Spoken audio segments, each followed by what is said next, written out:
मेरी बहू मेरा बेटा है। रानी आज बहुत परेशान थी। आईसीयू के रूम के बाहर बैठी बैठी यही सोच रही थी कि पापा जी की जान कैसे बचाएं। आज पापा को पूरे 20 दिन हो गए आईसीयू में एडमिट हुए। मम्मी जी की भी हालत बहुत बुरी है, हमेशा रोती रहती है, भगवान के सामने गिड़गिड़ाती रहती है। क्या करें क्या ना करें। रानी के पति का देहांत आज से 5 साल पहले एक रोड एक्सीडेंट में हो गया था। वह बहुत परेशान थी। उसका बेटा अभी 8 साल का ही था। उसको पड़ोस में एक आंटी के घर छोड़ती और सुबह से रात तक लड़ने के लिए तैयार हो जाती। एक नई मुसीबत से डॉक्टर कभी कुछ नया बोलते तो कभी कुछ नया।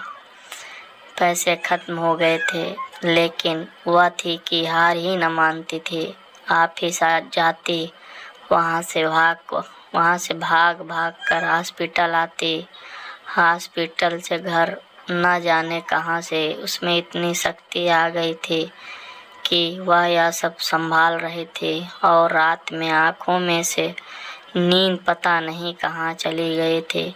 पति के जाने के बाद उसने ना सोचा था कि मुसीबतें उसका पीछा छोड़ना चाहती ही नहीं, उसे पकड़े रहना चाहती है। कितना गिड़ाई थी भगवान के आगे, इतना तो शायद किसी और इंसान के सामने गिड़गिड़ाती तो वह भी पिघल जाता। भगवान तो पत्थर बन बैठा था। उसे उस बेचारी पर कहाँ तरस आ रहा था। अगले दिन 5 बजे स्कूटी उठाकर हॉस्पिटल पहुंच गए। आईसीयू के बाहर गार्ड से प्रार्थना की, भाई एक बार पापा से मिलाने दें। उसने भी तरस खाकर भेज दिया।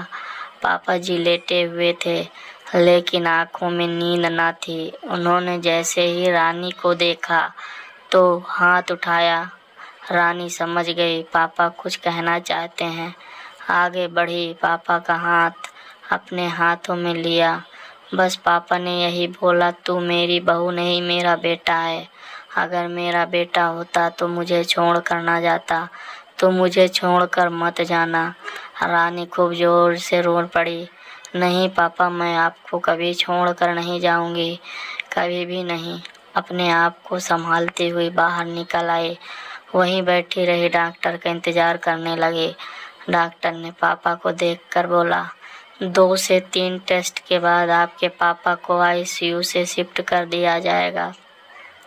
रानी खुश हो गई थी। उसने फिर भगवान को हाथ जोड़े, हे भगवान, तू मेरी प्रार्थना सुन रहा है या नहीं वह तो मुझे नहीं पता, मगर हाँ, मैं आज भी तुझे धन्यवाद देती हूँ। तूने मेरी प्रार्थना सुनी। 3 दिन बाद पापा जी आईसीयू से वार्ड में शिफ्ट हो गए और हफ्ते के अंदर ही घर आ गए। मगर उसके सास ससुर को एक पल के लिए भी यह न लगा कि इतनी मुसीबतों में भी उनका बेटा उनके साथ न था। वह उनके साथ ही है, उनकी बहू के रूप में, और हमेशा रहेगा। दोस्तों, कहानी पसंद आई हो तो लाइक, सब्सक्राइब, शेयर और कमेंट करें।